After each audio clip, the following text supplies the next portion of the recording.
Thanks for staying with us. Conversations around Nigeria's future continue to gather momentum. The two issues that are at the heart of national discourse: insecurity and corruption. From banditry and terrorism to oil theft, insecurity continues to threaten lives and livelihoods, while corruption remains a major obstacle to effective governance, economic growth, and public trust. Now, we're looking ahead, but many Nigerians are asking whether meaningful development is possible without addressing these twin challenges. It's really a big issue. Yes, indeed. I mean, the impact is felt across every sector. Insecurity has forced farmers off their lands, off their farms. They have to now even pay money before they have access to their own farmland. Disrupted businesses, discouraged investment, and displaced thousands of families. Corruption, on the other hand, continues to drain public resources, weaken institutions, and undermine service delivery. Together, they have become defining challenges that affect governance and the everyday lives of millions of Nigerians now. I mean, taking a look at both ways, security, corruption, at this point, which should we get to resolve first before we move on to the polls to of course decide who is going to take on the elections or take on our position before we elect people, individuals into offices? What should be the questions? What should we demand first? How are we getting there? What do we need right now? Who should we put there? Who do we think will be able to give us what we need? And then when that person gets there, how do we hold them accountable that they deliver on the promises, they deliver on what they said they would do? You promise, if I don't give you electricity, do not, bring me back to office on a second term. How do we hold you responsible or accountable to delivering on that promise? Oh, you say I'm going to make your roads better. How do we hold you accountable to bringing out those promises? Oh, I know that the healthcare in this state is not as good as it is. I promise I'm going to make it better. You haven't been paid salaries. I promise I'm going to pay salaries. Oh, we see that from all the words this person has spoken, maybe he's a good candidate for us. And then we vote you in. How do we hold you accountable to make sure that all that you have promised, you deliver on them? If you don't deliver on them, what are the actions that should be taken to make sure that you deliver on them? Security and corruption on this one we're looking at is very much important.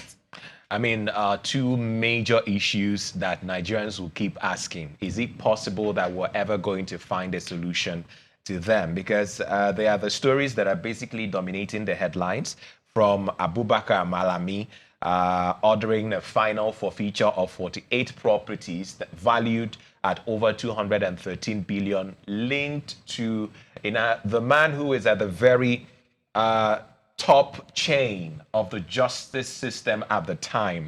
There was also a case involving a former Minister of Innovation, Science and Technology, where the ICPC arraigned him over a university certificate forgery and unlawfully conferring corrupt advantage on himself. We hear that he was granted a 20 million naira bail. There's also Danladi Umar. He is an ex-chairman of the Code of Conduct Tribunal. He was arraigned by the EFCC on a 4-count charge of alleged contract fraud. He was granted 100 million naira bail.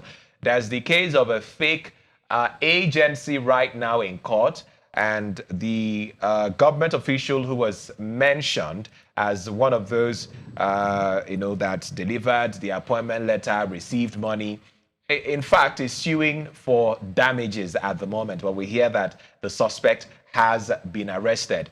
Aisha Chimugu. I could go on and on. The list is endless. I mean, the previous Minister of Petroleum, Lazani, we saw how that case dragged on for over 11 years before we hear all of those rulings. But we saw all those monies, discoveries, and all.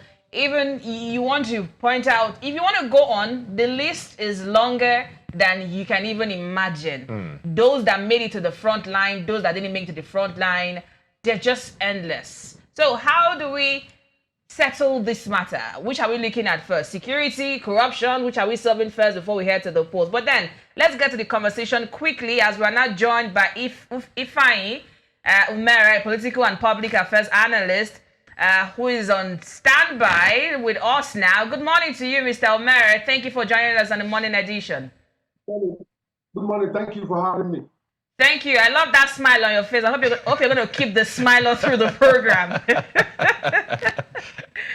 Except when you go to that side, we used to argue. You can absolutely promise. Mr. Omer, quickly now. Insecurity and corruption have dominated national conversation for years. In your view, are these the two biggest obstacles, looking at the results and precedents of all, preventing Nigerians from achieving good governance? Are these the two biggest so far, stopping us from getting good governance in our country, Nigeria? Frankly speaking, thank you for having me. The major problem of Nigeria, as confessed by all the previous leaders, has not been lack of funds. The problem has been predicated on corruption. So, corruption is the main problem of Nigeria, and except it is solved, we can't make headway. We might be making little progresses or little progress that will delight a few people around the neighborhood, but that's not real progression. So if you want real progression, you must kill corruption, or else the country is sinking deeply, and it's sinking deeper than you can imagine.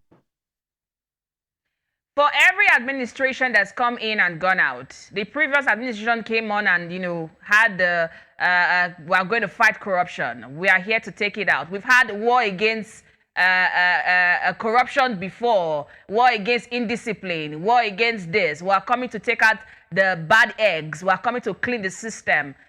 Administration in and out, we've heard this over and over again. But here we are. It seems like the money is being taken out. The corruption level keeps getting even higher and higher for each administration. Here we are. We've seen too many. We're currently in the case of Malami right now, and we're still here. How do we get out of this? You can't get out of it. Why? Unfortunately, because the system permits it. The foundation is there in the system. It enables that magnitude of corruption. When Buhari was president, he was parading himself as a saint. He was. Everybody thought he was a saint. But since he left office, we have had reports implicating that the government he presided over was living with corruption. We have examples of the NNPC, we have example of the Malami case, we have example of a lot of them. A lot of them all happened on that NNPC too, under Mr. Sent. When Tinubu leaves office, you will hear about Tinubu's era. That's it. You will not hear it now because Tinubu is in power.